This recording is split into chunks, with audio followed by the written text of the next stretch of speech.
This is Live from the Table, the official podcast of the world-famous Comedy Cellar, available wherever you get your podcasts, available on YouTube, and available on demand on Sirius Satellite Radio. This is Dan Naturman, Comedy Cellar comedian.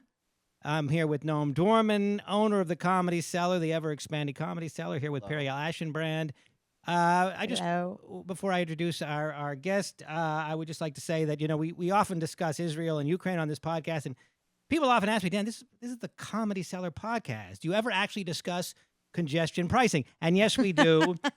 We have today with us Kathryn Wylde, president and CEO of the Partnership for New York City, a nonprofit organization whose members are global business leaders and the city's major employers. The partnership is the primary liaison between business and local government, providing private sector expertise and resources to public agencies and programs. Please welcome Kathryn Wylde to our podcast. Hi. And Noam, I should warn you that Noam is a ferocious opponent of congestion pricing. Don't take anything personally. I've been saying to people lately that October 7th bothers me, but congestion pricing really gets under. I mean, so, and we're always like staggering when we have our guests on. I understand that I don't know what's going to happen with the legal challenge, but I understand that maybe the ship has sailed on congestion pricing, and I will have to admit that although I feel I've never been more right about anything in my life, it's tough to get anybody to agree with me on this issue.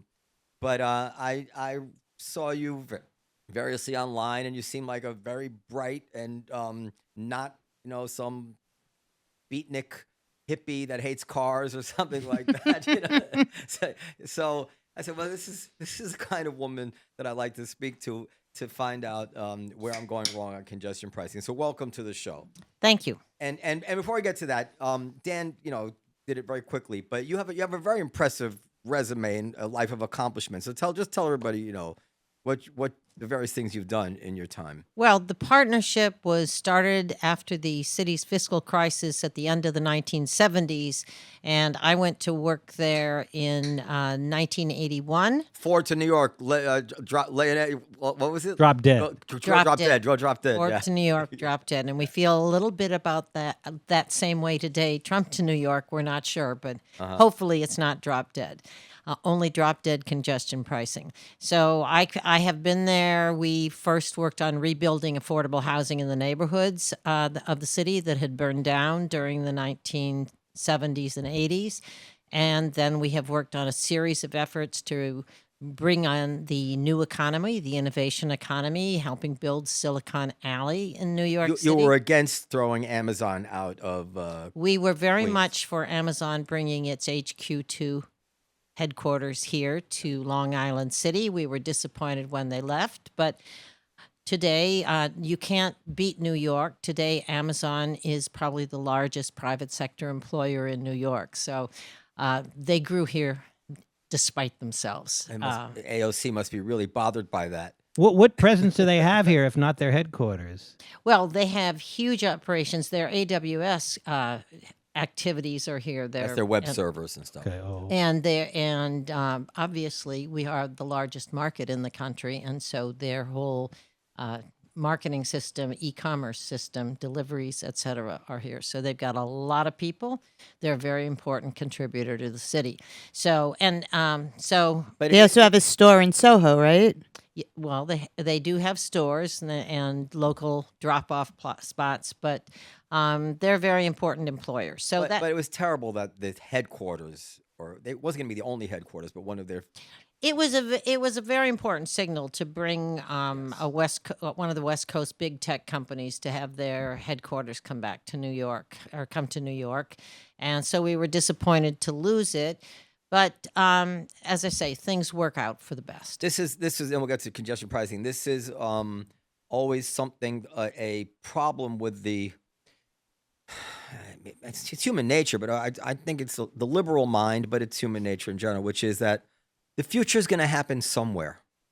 And if it doesn't happen here, it's going to happen somewhere else. And boy, when you wake up and find, I used to feel this way about when they stopped the space program. It's like, yeah, you think you don't need it. Wait till China lands on Mars, and you say to yourself, "Oh, that used to be America that did that." Wait till Raleigh, somewhere in the South becomes the major hub for Amazon. You say, "Oh, used to be there was no place that would have been but New York City," and that is how things change because nothing stays the same. So I just thought it was colossally stupid to not want to always have the most important new industries in New York if you can have them. Which just I couldn't understand. I mean, you probably agree. Totally agree. But in fact, as I say, it has worked out because we're second only to Silicon Valley in California in terms of the number of startups. And we're in fact growing, we're outpacing them in terms of growth by far. So we are an international capital of innovation that's happened in the last 20 years. Thank you, Michael Bloomberg, for kicking this all off and insisting that we had to build an entrepreneurial bottoms-up economy, not just our corporate top-down economy. But your luck, if what you're saying is that we, despite ourselves, it kind of worked out, even though it's not quite the same as being centered in New York. There's a certain cachet to having this is like we want to be a headquarters city. Yeah. I don't know if you know, OpenAI just moved 400 people into the Puck building, and they're It's an old building, is it not? It is an old building, but So as a brand new high tech company in an old building, that seems a bit odd. Odd? No. Well, you would think they want the most splashiest, newest high tech building that they could be in. Well, it's in a neighborhood that is full of young tech people, and I think that might have something to do with it. Yeah. Anyway, so anyway, we succeeded despite ourselves, but our luck could run out. It doesn't have to be, and hopefully, maybe Bloomberg understood this. Okay, congestion pricing. So let me start from the beginning. Why I think it's awful. And by the way, I make a very good living. I live in the suburbs. I drive to work every day. It has been awesome. So Thank you very much. So, we argue about Israel a lot on the show. So what I often say is that as opposed to like Israel, where I'm very connected and emotional about it, and viscerally, these are my people, and Israel, my parents.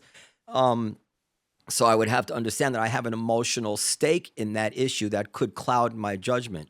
I have no emotional stake in this congestion pricing whatsoever. On the contrary, if they do outlaw it or revoke it, and then I start having longer commutes again, I am going to miss these longer commutes. I'm not, however. So what do you object to? Yeah, I'm going to say. So number one. Well, you'd have an emotional stake in wanting to be right. At this point, you've invested so much energy into lambasting congestion. You are so correct. The people, they're sneaking around saying, I'm embarrassed that I opposed congestion pricing, and it's working. Because everybody said, people are anti-taxes. The reason you oppose congestion pricing, everybody opposes congestion pricing. It's another toll, another tax. The city's already affordable. Well, let me tell you what. But, in fact, this is one of those taxes where you get something for it. You're paying to move faster, to save time. I mean, what's the most important thing in your life? Isn't it your time? Okay, first, no. I mean, isn't it your time? It's my money. Well, spend it. No, so first of all, the theory of congestion pricing, as I understand it, is to price the poor people and working class people off the roads so that we who can afford it, as you say, who value our time, can get to work faster. Bottom line. And that, out of the gate, repulses me. Now, that's correct, right? This wouldn't work if we could not use the fact that people can't afford this anymore to get them off the road. What percentage of poor people do you think are driving into Manhattan and paying for parking $50 a day? What percentage of the people commuting to Manhattan, the commuters every day, I will not. What percentage do you think are not depending on public transit, Okay, hold our on. subways, our buses, who are sitting in traffic on buses? Hold on. I will answer any. I'm not going to duck any questions. You'll see. But just I thought you were the one asking me questions. No, you're asking me questions. You said what percentage? But as a threreshold matter, I am correct. I'm telling you, it's over 90%. Okay, but as a threshold matter, there is a principle here that all the benefits are going to come at the expense of the people who we're going to price off the roads. The benefits, all the capital raised by these tolls is going into improving our subway and bus and commuter rail system. The benefit of less congestion. And that's where the working people are. You said time is the most important thing. We're going to save time. And buses will move faster. They will save time. Okay, well, let's just stick to one thing at a time. Am I wrong that the heart of the matter here is to price certain people off the roads? It is to give people options. Okay, but obviously we couldn't.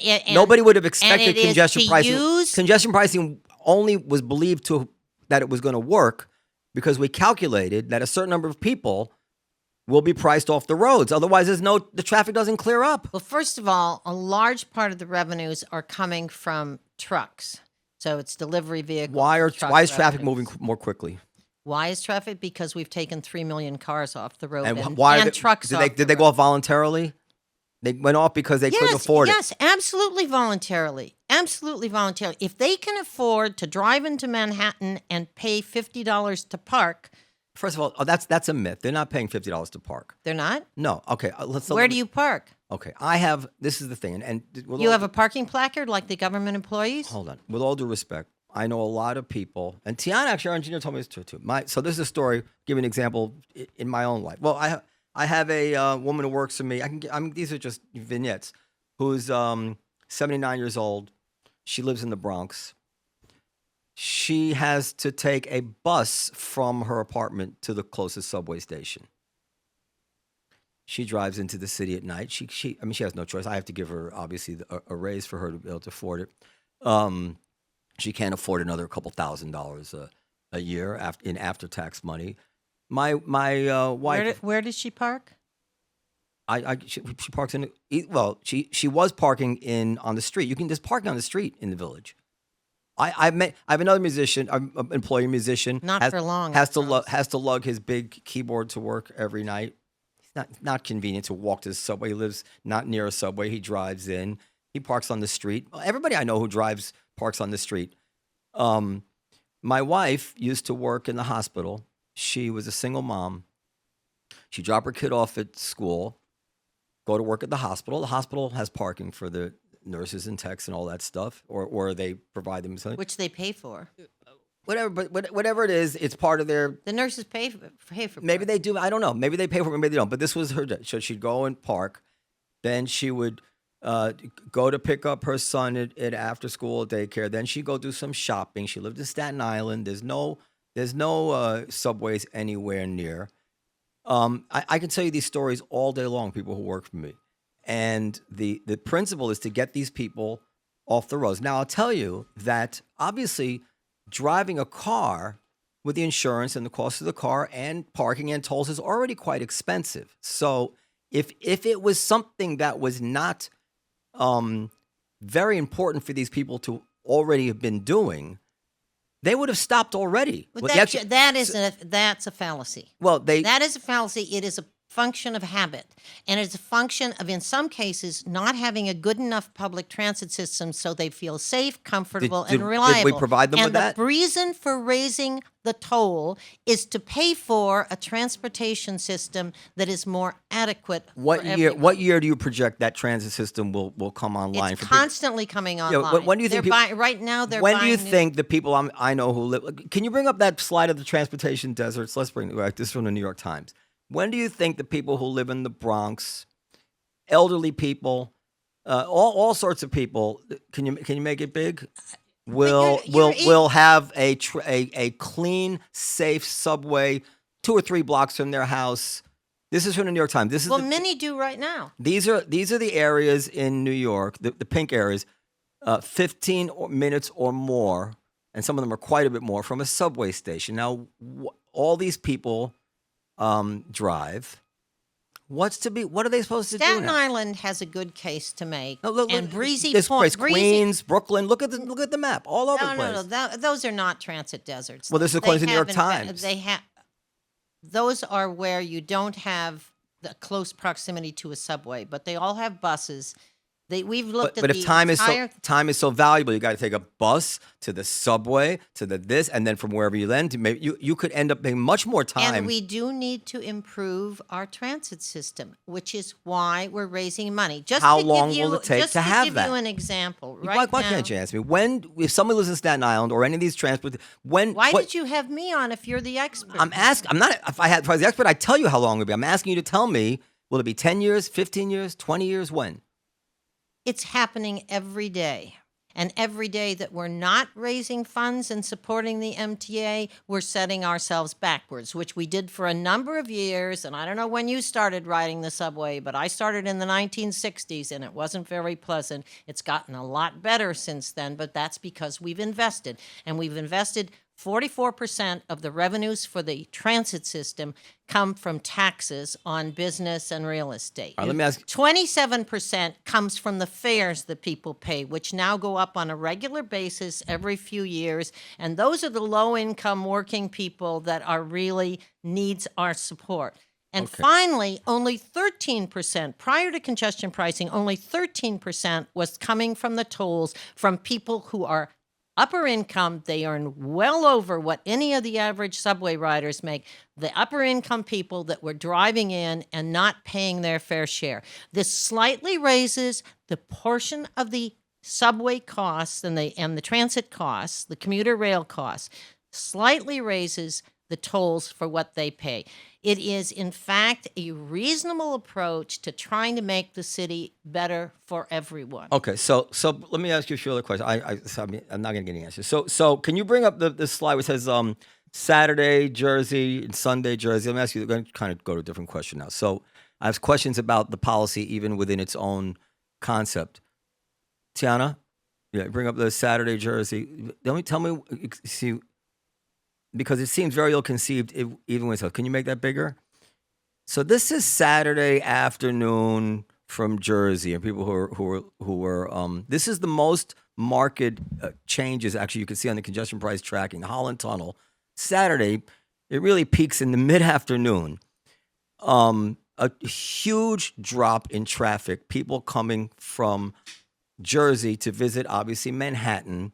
I'm going to presume to go to restaurants and shops and whatever it is. Why this is not part of our congestion problem? Why are we taxing people off the roads on weekends when it's coming right out of the height of businesses? Since congestion pricing went into effect, Broadway attendance has gone up 21%. No, it hasn't. I have the stat. That's not true. It's not true. 21% higher than it was in January and February last year. Okay, first answer this. And I have those stats, and I have them year over year, and I'll bring them up for you, and I'll show you that that's absolutely not true. You can. And what about restaurants? Restaurants are up. Reservations are up 7%. Okay, I'm looking at weekends here. Do you agree with me that this is a picture of people staying home? Saturday and Sunday is the same. Saturday and Sunday afternoons. That would have come into Manhattan. They're not taking public transportation to get into Manhattan at 4 p.m. They're staying home. Since the pandemic, there has been a big drop-off in suburban commuters coming into the city's museums. This is art since shows, January 5th. Broadway, etc. No, I'm just saying. I'm just trying to get you to answer. I'm not asking you trick questions. I'm asking you a very direct question here about the thing. Answer me. Is this a picture of people staying home from Jersey that would have come to Manhattan businesses or not? I can't see. Well, we'd have to look at the restaurant, and we'd have to ask the business people if they've seen a drop off. Dan, prima facie, when you see a huge drop in traffic on Saturday and Sunday afternoon from all the Jersey crossings, you think that could be good for business? Assuming that that's not being substituted with. Well, no. I'm just saying. Yeah. As long as if in fact they're not coming in via public transportation. We know they're not. Okay, now you can. But they are. Public transportation is up. Okay, can you bring the number of cars? It's coming still in way is below down. pre-COVID. Public transportation is up. Yes, but it's not up. It's up a little bit.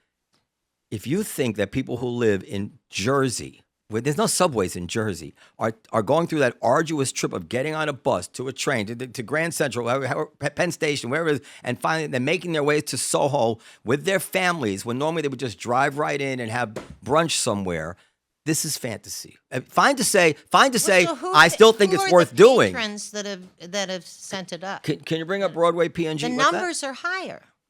What's higher? The numbers of patrons of the restaurants are higher. No, they're not. 7% higher than last year. Okay, first of all, first of all, this is okay. So this is very tricky. This is the Broadway season.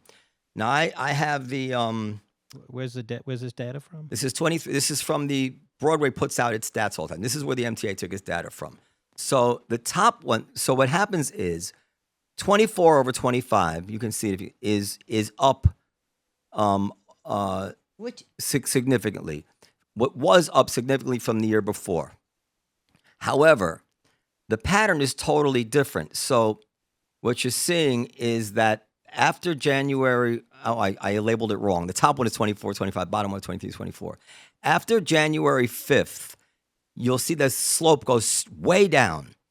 Whereas the year before, the reason one goes longer than the other is because we have I don't know the sources of the charts, but I have spoken to the head of the Schubert Theaters, who has confirmed to me that in fact their attendance is up. It was up. I think he said 17% in January, and when you add February, it was way up in November, in September, October, November, December. No, this is over last January. Yes, it was way up. It was way up for the entire year over the year before. The theater owners are satisfied. So what are you complaining Okay, so look. about?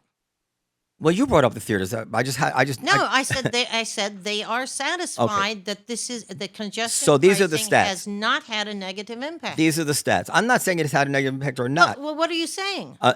Because Broadway theaters are very expensive things. I don't think Broadway theaters are the most price sensitive things. But can we go back to your? But let me read the stats into the record. That you agree that December pricing is working. Hold on, December. I don't think this is useful. December of 2023. The average theater attendance was 220,000 per week. For December 24, this before congestion price, it was 308,000. It was 50% more.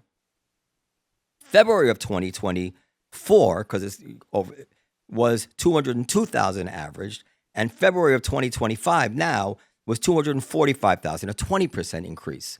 In other words, theater going has been up year over year. Said. Right, but it was up by 50% prior to congestion pricing, and then the increase went down to only 20% year over year after congestion pricing. But you're talking about a pandemic phenomenon. Where this is way after the pandemic. It dropped off. There's no pandemic. No, it had dropped off to very low, and getting people back into the pattern of entering Broadway. And we had a couple not very great seasons of plays and musicals, if you will recall. Right. I'm going to send you. I have these stats exactly where the MTA got them. And I'm going to tell you. I have talked directly to the Broadway people. So believe me, I talk every day to people about what's going on. I check with the restaurant associations. The restaurants. If you talk to the restaurant association, they tell you business is up. Then that's just bull. That I can tell you. I'm a restaurant person. You want to speak to me?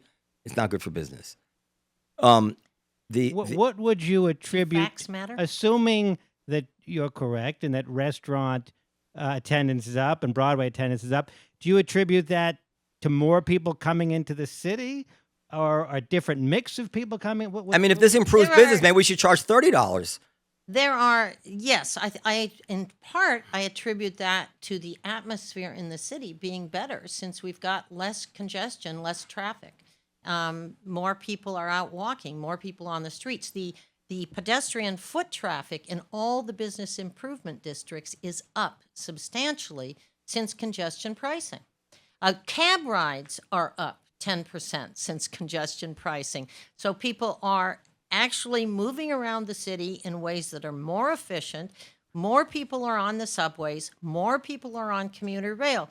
And the question I have is, what is wrong with that picture? Now, there are people who have been inconvenienced, but the MTA put in place, you can go on their website, and if you're disabled, you can get exemptions. If you are low income, you can get exemptions. No, you don't get exemptions if you're low income. You get after 10 trips. You get 25% off. Yes. That's not an exemption. You get a discount.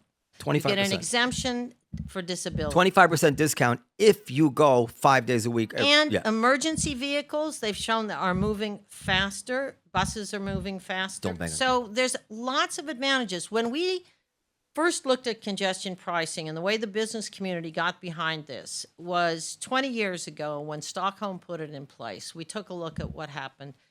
And when we looked at, then we did an analysis. Ma'am, I'm sorry. When you bang the table, it's coming on the. Oh, it's okay. Sorry, go ahead. You inspire me to bang the table. I'm sorry. He's really that's just his way. Don't take it personally.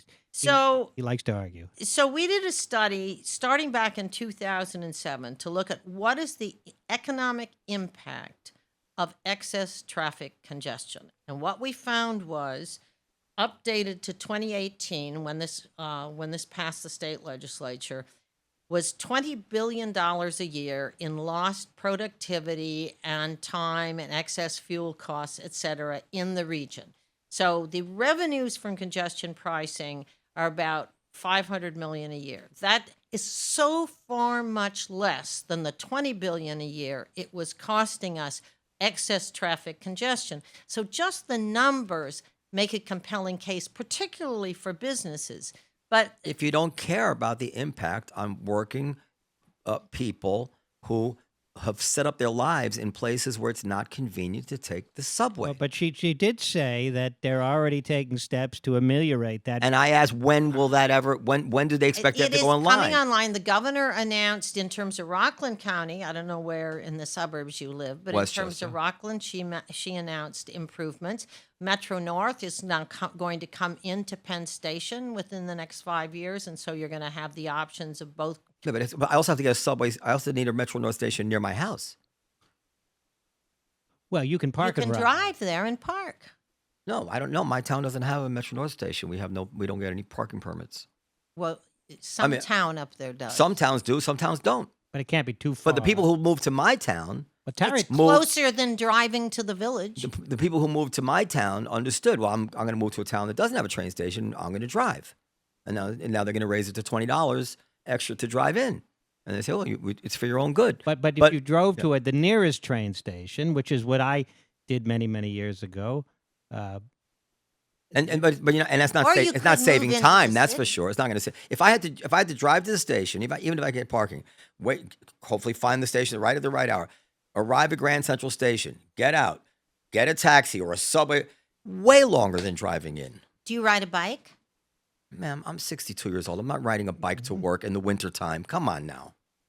No. Do you ride a bike? No, I'm not saying you ride a bike to work. I just asked if you ride a bike. I was trying to find another reason you would like congestion pricing. Well, I'm 55 and I use the electric city bike quite a fair amount. And have you noticed it's safer that we're down? Well, no, because it's winter, so I haven't used it lately. Well, hold on. So part of the reason it bothers me so much when I watch an MTA board meeting is because they're so dishonest. They say that restaurants are up, but actually, if you look at the open table stats, restaurants were up for the entire year. And they're even more up in Boston. There's no spike in restaurants as of January 5th in the congestion district. I have it here. Restaurants were up 9% in December. They were up 5% in October. They were up 7% in January. They were up 3% in February. And the other thing they talk about how they have credit card transactions have gone up 5% in the congestion district. But they don't tell us what credit cards, how they went up in the non-congestion district. And by the way, 5% is about the inflation rate. They don't control it for inflation. Restaurant reservations as of today are up 7% according to Open. But that's citywide. That's not in the congestion. No. That's in that. No, it isn't. No, that is in the CBD. No, it's not. It's New York City. And even if it were in the CBD, you'd have to also then tell me what is they up in the non-CBD. This is so. In other words, I'm approaching this in a very objective social science type way. You have to control for things when you do statistics. To say that, are you going to tell me, you're a smart woman, that restaurants are up 7%, so therefore it was congestion pricing, as if restaurants never go up otherwise? No, that's not exactly what I'm saying is that the damage that people feared has not happened. I'm not crediting congestion pricing. You can't isolate congestion pricing from other factors. First of all, you know, discussed.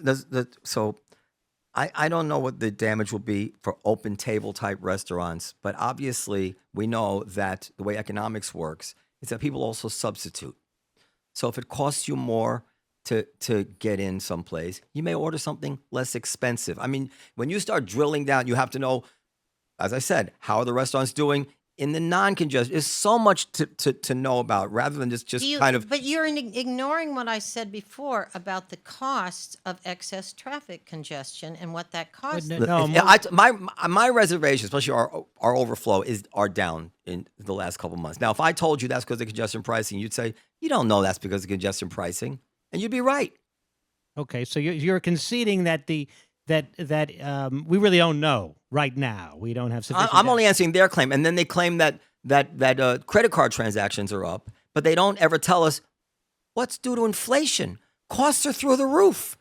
I mean, the tendentious nature of the way they're presenting statistics is embarrassing. Here's a point of agreement, which has really nothing to do directly with congestion pricing. Yeah. But New York City has, in the last decade, become the third most expensive city in the world. And the ones ahead of us... Well, this is going to make it more expensive. The ones ahead of us, I'm saying this is where we have a point of agreement. The ones ahead of us are Singapore, number 1, Zurich, number 2, and we're tied with Geneva for number 3. And obviously, the increased costs of the city are a huge crisis. And more than 10 years ago, we were in double-digit numbers. We were not near the top of most expensive cities. So that is a very scary thing that we have to pay a lot of attention to. And certainly I'm sympathetic to the argument that adding tolls, adding taxes. The problem is the choice was not adding a toll or not. The choice was adding a toll on cars and people who drive in who earn more than the average subway rider, or raising fares more, or adding yet another tax. Why? How do we survive all this time? Because the only way to provide people with the transit they expect, with a reliable, safe transit system. Remember, we're living off the cars and the equipment and the investments that were made in the 1980s when Dick Ravitch was fixing the system. So to continue to finance that is not free. How do they do it in other? This is not a choice of congestion pricing or nothing. How do the cities all over the country do this? New York City is the richest richest city in the country. We can't manage to do what we did 50 years ago. On what terms do you say New York City? It's the largest economy, but to say it's the richest city in the country? I don't know. We have more than a 21% poverty rate, people living below the federal poverty level. Now, we have far more homeless people. Exactly. Now you sound like we are not the richest city. We are the home of the wealthiest people in the world, and the wealthiest industries and banking. And for years, when New York was just we are a great commercial. When center. New York You was and I more of a can agree on manufacturing that. city, we managed to build subways. We managed to do this stuff. But now. Tiana, can you bring up that subway video I did? You have that? This is so the people. You haven't talked about what we're losing in fare evasion, and why don't we make that up more? You forgot that one. Well, of course. That's a good one. That's a good one. $700 million a year in lost revenues from fare evasion. Before you play, just bring it. So listen. So now a lot of my employees. I want to talk about a lot of my employees take the subway. We had 4 employees horribly assaulted in the last what is it, Periel, like 7 months? 1 slashed, 1 stitches. Subways are not people what having urine thrown on their heads. Yes. Yeah. Now, again, the people who we are pricing off the roads, we want them to take the subways. Now, I would never take a subway. I'm sure you're not going to take the subway. I take the subway all the time. But you're not going to take it at night. You're not going to take it when my employees have to take it. You're not going to take it in a bad neighborhood. You're not going to take it if you live in a bad neighborhood in Brooklyn or in a bad neighborhood this is what gets me. Don't you understand? Your life is completely different than the people I'm referring to. And we have to make them safer. Okay. And that's what we're paying Why don't we make for. them safer first? Okay, we so are. I went on Twitter. You read about the investment in the subway's safety? I went on Twitter and I downloaded just like random subway videos. Go ahead, play that. It's like a minute long. You can. There's a never-ending supply of these.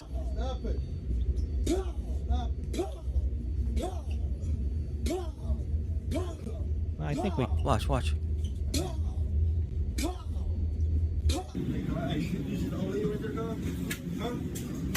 This is Where was that last That one? was not in did- New York. This is New York subway. No, The last one yeah, it was not. looked unfamiliar. That was not a New York subway car. Oh, well, I mean, maybe I misread it. If it's not a New York subway car, it could have been. I mean, we all have seen this. I've seen it. The idea that this is where they found a dead body. This is where they found a dead body on the subway recently. We now have cameras in the trains. Yeah. We have cops walking the trains. We've got a big investment. The notion that you can But say that's no, enough, Tiana. The notion that actually let it play. Let it play some more. We Yeah. get the point, but okay. Well, you can just cut the sound, Tiana. The notion that look at this, that we all know that any of us with means are not letting our wives or our daughters or our old people get on these subway rides. We could let them take a ride, in Midtown at a particular hour when a lot of people with suits are on. You're traveling between well-to-do jobs. But my employees live in spoken like a resident of the rich suburbs. Yes. We do, in fact, take subways. In those of us who live in New York City, I live in Brooklyn. I take subways day and night. Well, you wouldn't if it was dangerous like that. I do. Why would you? I always have. Why? Why not? Because it's dangerous. What about the notion that, of course, these are some horrific videos, but what about the notion that driving a car also carries dangers? Oh, come on. Absolutely. That's just ridiculous. Well, they do. And if I were living in the suburbs, I would be probably more comfortable with my daughter taking the subway than taking a car into the city. That's certainly that's at the night. most asinine thing I've ever heard in my life. All right. John McWhorter, who I'm a big fan of, and he writes, he writes. Oh, you're saying that car accidents don't? There are dangers. I'm saying that the threat of crime, senseless violence, what Val went through, what Chad went through, what the people we know who've gone through who work for us, are not comparable in what and how they affect us psychologically and traumatize us to the fact that you could get in a car accident. Everybody can get in a car accident. We can do about that. The governor has made some important legislative proposals along with the DAs. You know they're not going to change anything. Come on, we lived in the city our whole lives. They don't change anything. We're working very hard on getting some of the things changed. They've been saying this my entire life. I've been hearing these same things. The only time I've been working on that. If I were the governor, I would have first cleaned up the subway, and then tried to get people which they have invested heavily in doing. Okay, a year from now, let's do this again. I'm going to bet you nothing's going to change. But so John McWhorter says he says he's very in favor of congestion pricing. He writes, but if you need a car, as I do, then none of that holds a candle to the hassle of driving Manhattan. Unless you have the option of doing your motoring at 2 a.m, it's tedious and frustrating misery. He says congestion pricing. You're not going to wrench it from my cold dead hands. I'm like, oh, John, yes, you need a car. I'm sure you do, probably for the reason I described, and you're going to get your convenience because other people who need a car can't afford the toll. So they're going to make way for John McWhorter. You don't know. The poor make way for the rich. That's just not true. Not only is it true, it's axiomatic to the whole theory of congestion pricing. People are making choices. The legitimate point is that we have to have a transit system that accommodates reasonable choices. Why is it all night? But it's a catch-22. Because to have that transit system, we have to raise the funds to build it out. Why not just tax rich people more? Why not just tax rich people more? Well, we've done that. But that was the first recourse. We've done that for the last. But why take it out on years. The poor? Tax rich people more. We're not taking it out on the poor. The poor are on the subways. Look at the demographics. The poor are taking mass transit and not getting the reliable service they deserve if we don't invest. Tiana, what was the story you told me about your friend? Or your sister? What? Can you hear me? Yeah, she's a. No, I have a friend who's single, four children, and commutes all over Staten Island and across Manhattan to work and bring her kids to school. So she's living off of credit cards, and now it's kind of a little bit deeper. So the decisions have been made to move kids to different schools that she didn't want them to be in. Staten Island definitely has a case to make. I cannot disagree with that. We've got to pay a lot more attention to the mass transit system. You on see these Staten videos Island. by people of color popping up on the internet all the time. Can you? Hold on. There's two files there that don't have. I didn't name them. They're just like garbage characters. Like 2D. Can you play them, the videos? And as you get that set up, other questions I want to know is, why is it all night? Why doesn't it stop at 9 o'clock? Why Well, it goes way down. It's $2.75. But why isn't it zero? Like, why are they still charging people to get to where there's no congestion? Why does it go all the way down to Lower Manhattan where there is no congestion? Why don't they just box off Midtown? I work in Lower Manhattan by Bowling Green. It's got the worst congestion in the city. We have the oldest streets, the narrowest streets, and the worst congestion. You're talking about down by Wall Street. Okay, but the area between Wall Street and, Times Square is not congested. It's not more congested than the Upper West Side. Anyway, just play, please. And again, you can find these. Play this TikTok video. Go ahead. These are the people who John McWhorter wants to price off. Specifically asked for safer subways. What does New York City do? Okay, we're just gonna have people pay a toll to.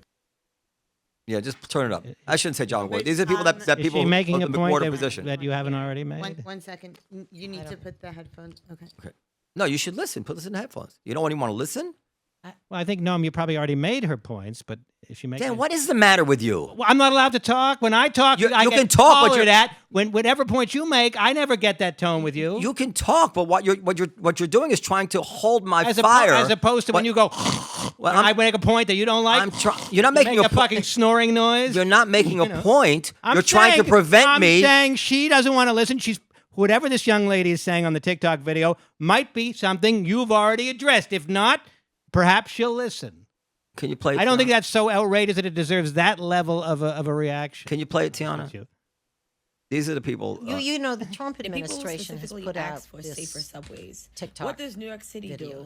This is before. That's where. No. This came out. They've put out a video of the people complaining about congestion pricing. This is a conspiracy theory. This is not a. It's not a conspiracy. This theory. woman It's is not a Trump administration plant. This is a conspiracy theory. No, it is not a conspiracy. So you are going to now verify for me that this is a Trump administration? The Department of Transportation, Sean Duffy, the administrator, has bragged about it. They put out last week. They put out this TikTok films showing people who were complaining about congestion pricing. Yes. What do you mean they put them out? I mean they found them and. Yes. Retweeted. That's different. Yes. That's different. Yes. But that's quite different than saying they weren't organic videos of people who were upset about congestion pricing. They made a video. It was not organic. Okay, this is not. This is a woman. This is not a Trump-made video. I understand. I pay a lot of attention to the concerns about congestion But pricing. you won't even listen to what this woman has to say. I know what the woman has to say. What do you think she's I'm going to say? sure. So she's going to talk about how the subways. I can just cut it into the video if you don't want to listen to it. The people specifically asked for safer subways. What does New York City do? Okay, we're just gonna have people pay a toll to come into the city, forcing people to take public transportation, which is fucking dangerous. Like, y'all are not gonna get me to take the fucking train. I don't care. When I used to take public transportation, let me just say this first. The trains were never safe. You couldn't have your fucking iPhone out like that. It was never safe. But I do want to say, I was allowed to get a little nap. I could close my eyes for a few minutes. No, I didn't think somebody was gonna light me on fire or push me on the train tracks. It wasn't like that. You were more scared that people might steal something from you, but I didn't think I was gonna lose my life on the train. Like, that was never a thought when I was taking public transportation. I made a video maybe a year or two stating that I really would not take public transportation. I don't care what the fuck is going on, because I enjoy being in the comfort of my car and I'm not having to look over my shoulder every 5 minutes. Like, you literally can get unalive by just going to work. Like, it's so common now. And I'm like, no. But New York City, y'all gotta get the fuck together. Like, I probably got 2 more years in this fucking state and I gotta get the fuck out. Cause it's y'all.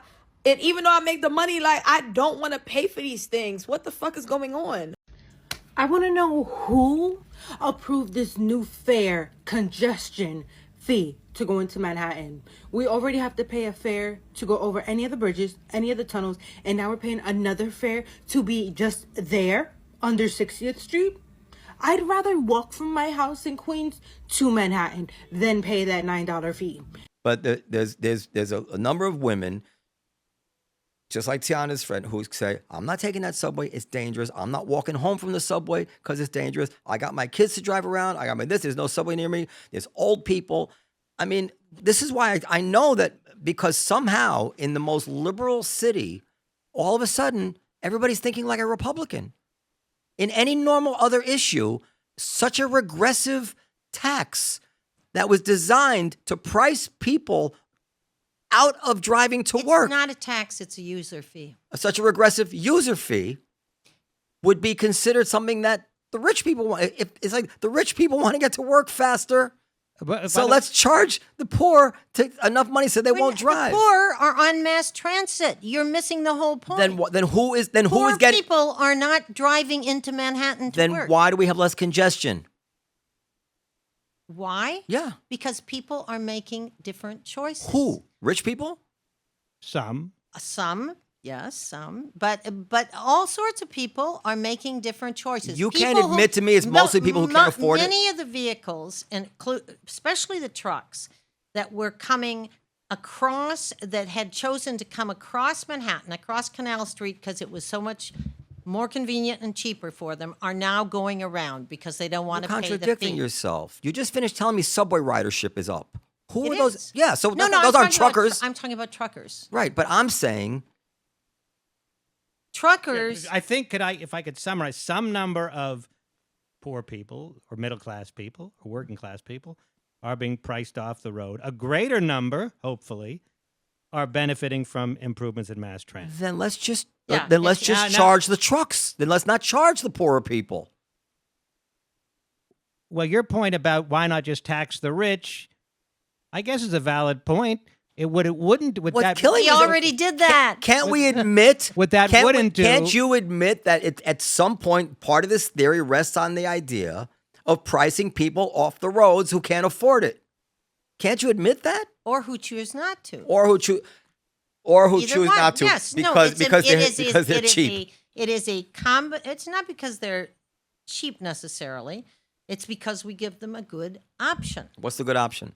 A good option is Metro North or the Long Island. They already had that option, and they forewent it. They didn't want the option. No, because largely out of habit, we've got a country that's a car culture, and if people have gotten used to getting it one way, when we interview people who are driving in and paying the tolls today, 66% as of the first month of congestion pricing, 66% of the people who are driving in and pay the tolls say they now support congestion pricing because they're getting hours back in their day. Yes, like me. It's more time. That's right, yes. because they don't care about the people who are getting out of their way. This is exactly what I'm saying. This is like, again, I know John Gorder a little bit. I'm a huge fan of his. But when he says almost like without self-awareness, for those of us who need to drive, he's like, yes, John, you need to drive and you can afford it. There are other people who need to drive, quote unquote. Nobody needs to drive, but they can't afford the $9, and it's going up to $20, whatever it's going up to, $15. They can't afford it. Bernie Sanders was fetching that tariffs were easy on the Yiddish. We're trying to. Bernie Sanders was complaining that tariffs are going to cost the average American family $1,200 a year. This is what he said. I'm like, $1,200 a year?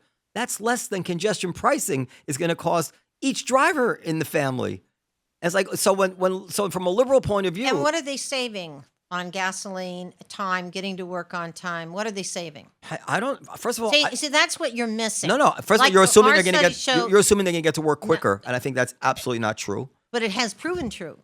You would be contradicting fact if you say that's not true. It is proven true. They are getting to work quicker. Who is getting to work quicker? People from Staten Island? People? Yes, absolutely. This is. Are they mostly taking buses? The people from Staten Island. Combination of buses. This is so logical to me. You're saying that people who are better off in every way, they're saving money, they're getting to work quicker, and it's more convenient. will not do it unless we force them. And this is our public policy. No, it's not a matter of forcing them. People know what's Again, in their own They have interest. a choice. So it's not forcing them. It's letting them experience the options. Right. And Forcing them. And to again, the key here is, and what we have to do very well is make sure that we are making every place in the city accessible by expanding and improving our transit system. And how many years will that take? And that is an ongoing process, but it's one that's Approximately underway, how many years and it it will will not happen if we don't invest. But how many years will it take? Well, right now we have started already buying new equipment. Okay, but we've seen upgrading some the- of these. Our- We've seen some of these projects take 15, 20 years. We've seen that. Is there some reason that this project we should expect it to take 2 years, 3 years? Well, I think you can do a lot with buses much more quickly, obviously, than you can do with subways. Yeah. So that can probably happen virtually And they have changed tomorrow. the bus routes and added bus routes where needed, where there were transit. And do we have data on how fast the buses are moving? I think you We alluded to do. that earlier. Yeah, No, no, so- we do. so- The buses are moving substantially. I don't understand why it's faster. all night. I don't understand why it's in all neighborhoods. Just a money grab. And what's going to happen, in my opinion, we'll end with James Surowiecki. What's going to happen is that bosses are going to give raises for their employees who can't do it. Other people are going to take different jobs. Eventually, all the costs are going to get passed through to the consumers. Congestion will come back exactly as it has in London. New York City will be ever the more expensive, but there will be a brand new stream of revenue for the government to waste. That is what I predict. And you, by the way, you might be right. As I know you on Twitter recently, you said that I'm beyond I forgot the words you used, but basically you said I said you're irredeemable. I've said I don't know what you said. Right. The fact of the matter is if the data contradicts me in a year's time, I'll say It's okay. too late. That's I You told know. you, it doesn't matter. Even if the data contradicts, they will never undo it. Well, that may be, they're- but I'll admit that I in other words, I'm not. you can look at London. Well, London, the traffic is back. I believe there's at other 105% of what it was. I believe there's other factors. I think the city There's always other the factors. city has grown, and I believe some of the streets have been closed for There's always- for And London has pedestrian traffic. exemptions. They included exemptions for electric vehicles and other exemptions that we don't have. So they had a whole different set of Okay, but we were told incentives. over and over when this first came on as an idea, it's working in London, it's working in London, and then over the time it took to get congestion pricing, London faded as a good example. And so people Not true. explain that away too. London is doing what they want to do. They wanted to reduce pollute. I mean, their main objective was environmental when they passed this in But London. congestion is I back- know right the back where deputy it mayor was. who led the effort. Well, the congestion might be back. I don't know, but it might be largely electric at this point. I don't know. They've incentivized electric Well, vehicles. we should do that. That's perfectly fine. As far as why don't just tax the rich, that might be a way to go. But You know what what you electric would, vehicles you, cost? You wouldn't What? get. No, actually, no. Speaking of the E- poor, they're elec- very expensive. electric vehicles get cheaper and cheaper, and people have the option, but at least they have the option to stay with the status quo. But that's not about poor people being able to get around the city. No, I'm just saying. I want to read James Surowiecki. You know who James Surowiecki is, Well, right? could I just address your why not just tax the rich? Yeah. Okay, because maybe that's a good way to do it. We've you, already done it. You wouldn't get. Well, he We're means doing it. We're even doing it more now. Which first, what you There wouldn't won't get, be any left. which you wouldn't get, I assume, are faster bus times, better pedestrian experience. All right. When you Weekday less express traffic bus riders- fatalities are down. Yeah. You know, What- those sorts of benefits when you that model- you wouldn't get. when you modeled this out, did they model out the effects of the employers simply giving the raise to their employees and then passing the costs through to the consumers? That wasn't what they were looking at. They weren't. Shouldn't- They weren't looking at the price of congestion tolls or what the application was. What they were looking at was what excess traffic congestion, when it goes from being a busy street to gridlock, what does that cost an economy? That's what they were looking at. Yeah, but they didn't price What we it. need to do is really bring the hammer down on people that cross the intersection without And you know create the and create the gridlock, gridlock. You need to know that you can get all the way across, and if you don't, you need a beating. We need a Once better. we do that, we'll get traffic moving a lot quicker. I agree. We Dan, need better enforcement. We can't get the police right now to enforce the most basic crimes. And this is something that this is a difference that gets more and more difficult for me to live with over the last 10 years. The difference in life experience between the people like you and Alex Matheson and people coming, nice people, smart people, who tell me about, your projections, who have zero idea of what this is in real life, to the real people this is impacting. You've got to be kidding. That's an insult, and that's ridiculous. Then I don't know what real life is. You think that the police are going to start enforcing this stuff now? Believe I'm me, the one that brought up I have spent a lot more time on the ground in New York City than you have. Are the police enforcing stuff now? The police are hamstrung now in a lot of ways. I'm not arguing that. That's my point. That was. But yes, if part of this congestion pricing to all work out depends on the police, and you're acknowledging they're hamstrung, then this is half-baked. How does it depend on the police? Because we need the police for people at least to be able to safely travel on mass transit. Yes, and they are doing that. No, they're hamstrung. Crime in mass transit, crime in the subways is down substantially in the last couple months. Jesse Tisch just released new information, and they are in fact really focused on the subways. There's a whole new program. There's now cameras all over the place on the trains, and so they are really going after that. They're going after the fare evasion situation, which is, nobody pays the fare to go commit a crime on the subway, and they're going after all of that. And there's a big investment in mental health facilities, and the governor is now trying to pass legislation that would allow for forcing people to stay in treatment and not having this revolving door in the emergency rooms on mental health. There is a comprehensive effort going on to make our transit system safer. Listen, I don't think it's going to happen because it's never happened except under like Giuliani and Bloomberg. I don't think they have the will for it. And but this is how we'll wrap it up. Who knows who's coming your way in the next mayoral election? But could be Corinne Fisher, by the way. So James Surowiecki says something. You'll agree with this, and in the end, it does come down to whether you think. What do you think is realistic? I mean, or what do you think is pie in the sky? Because he's very in favor of congestion pricing. He says, figuring out, he had a very influential book, The Wisdom of Crowds. He says, figuring out how much driving should cost, though, is a tough problem, and economists have spilled a lot of ink trying to solve it. One obvious challenge is that the wealthier you are, the easier it is to trade money for time and convenience. Exactly what I'm saying. You'll pay to drive into London because it's easier than taking the tube. Poorer people can avoid the toll not by driving, poor people can avoid the toll by not driving, but that doesn't make them any better off than they were before. This is the key. Actually makes them worse off. So any fair congestion pricing plan, and I'm saying it's not fair, has not only to charge tolls, but also to redistribute the revenue they raise. Singapore did that by building a hyper-modern mass rapid transit system.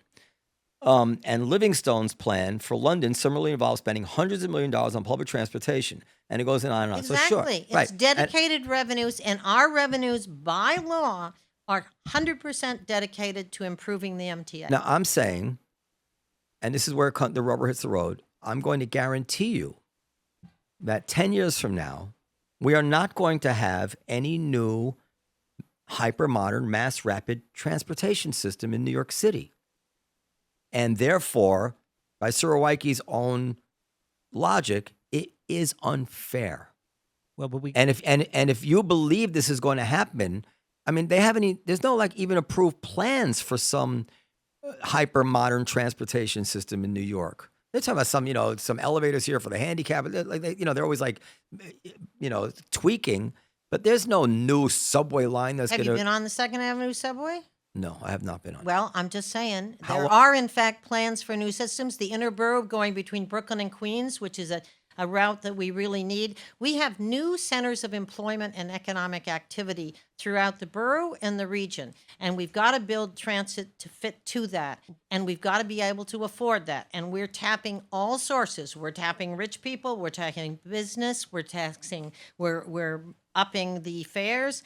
We're tapping all sources, and tolls are a small part of that. Also, as I said earlier, subways are going to take a long time, but buses can be brought online like virtually overnight. I And don't the know how long first it would expense take, the first revenues from congestion pricing have gone to purchase new buses in southeastern Queens, which is one of those areas with weak public But transportation. don't you understand? A lot of people have kids. They plan their lives around dropping their kids off, daycare, going shopping. They live, as we say, we're talking in transportation deserts. They maybe have jobs that are not convenient. Some people are older. They don't want to walk in the brutally cold And winters. most of those people are dependent on public transit, and we have to invest in it.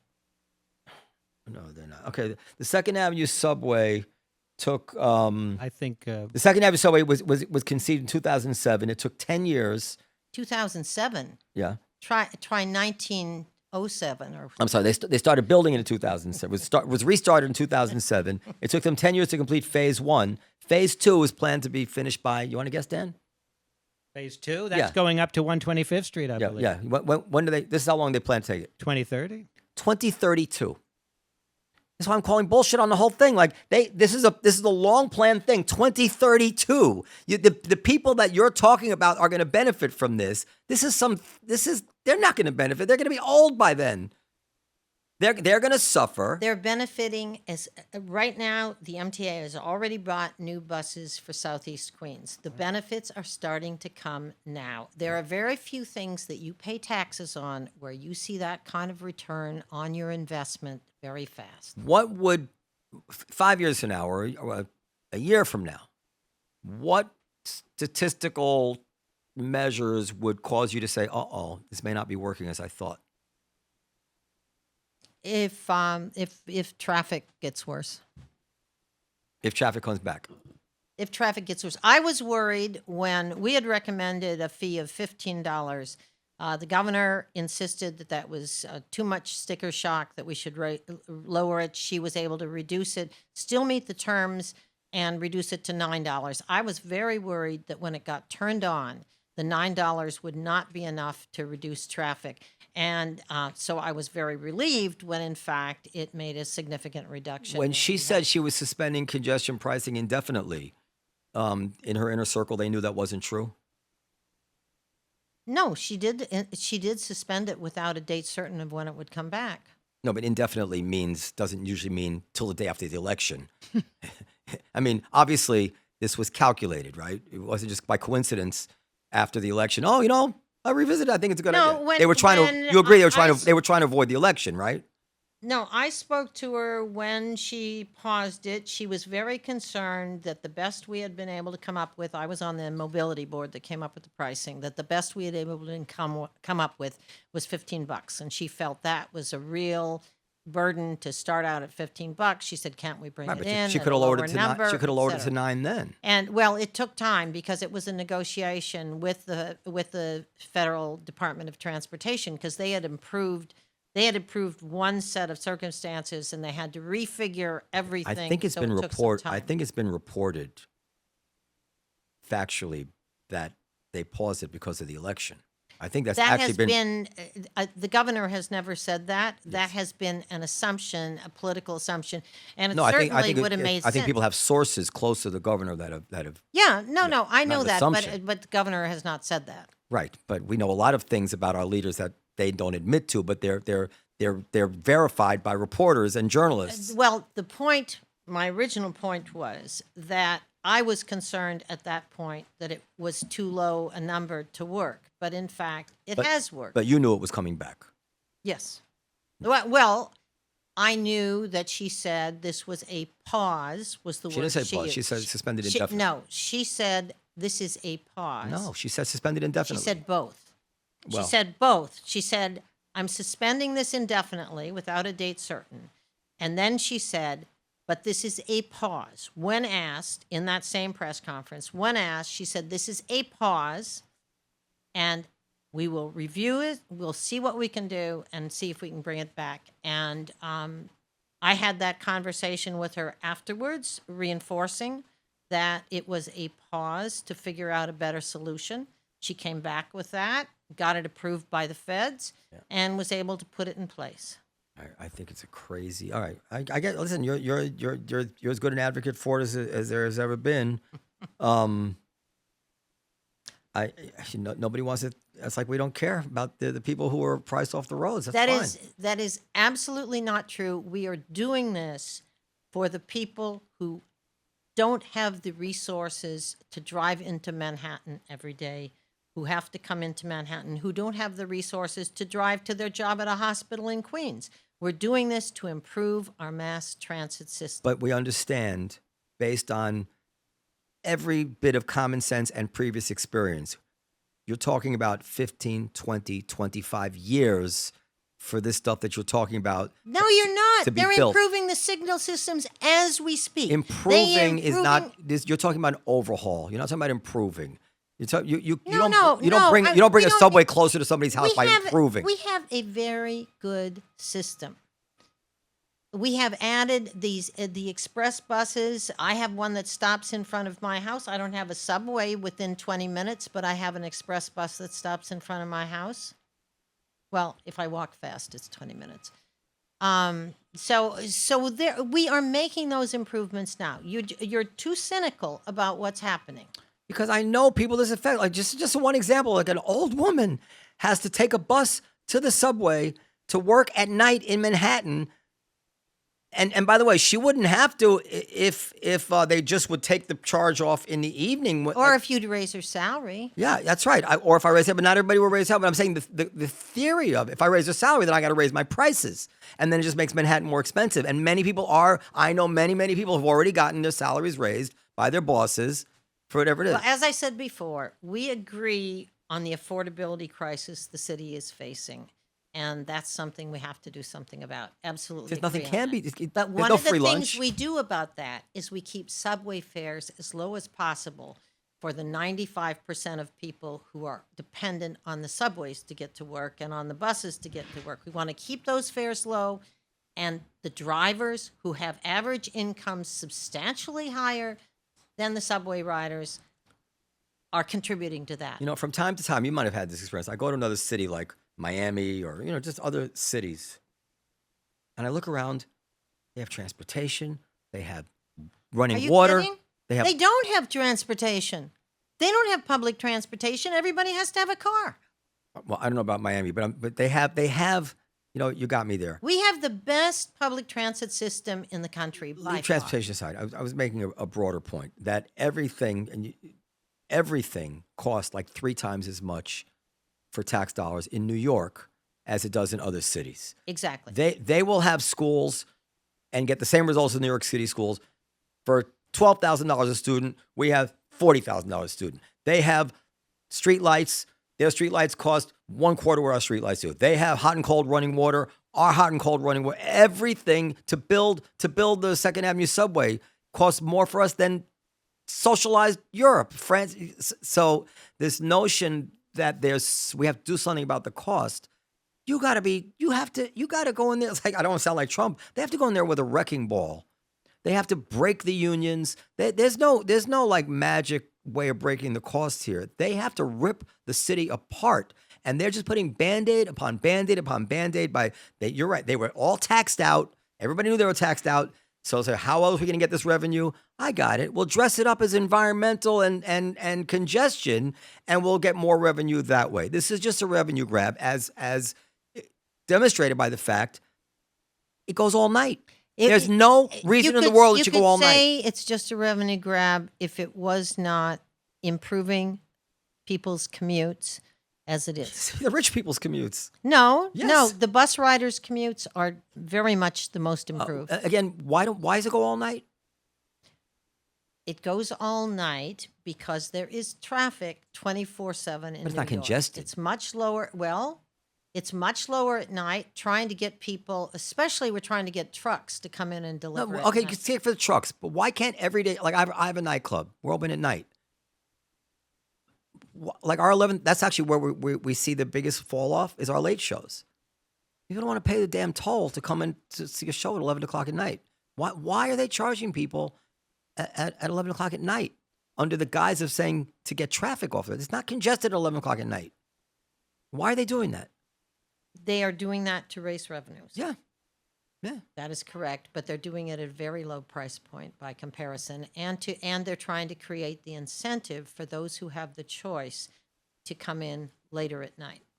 All right. Well, I think it's absurd to think that you're going to get better economy by charging people to get to places. Well, I but thank you for devoting this amount of time to discussing congestion pricing. check the Broadway stats. You'll see I'm right. Check them. You and I agreed on what the Broadway stats were. Yeah, but I'm saying that if you control for the already up, whatever. I don't want to rehash it. Yeah, I don't see. Anyway, whatever. Hopefully, it'll work out. Listen, as I said, my commute is awesome. Good. Okay, Kathryn All right, Wylde, ma'am. thank you Thank for you, coming. thank you. Thank very you for much. having me. Thank you.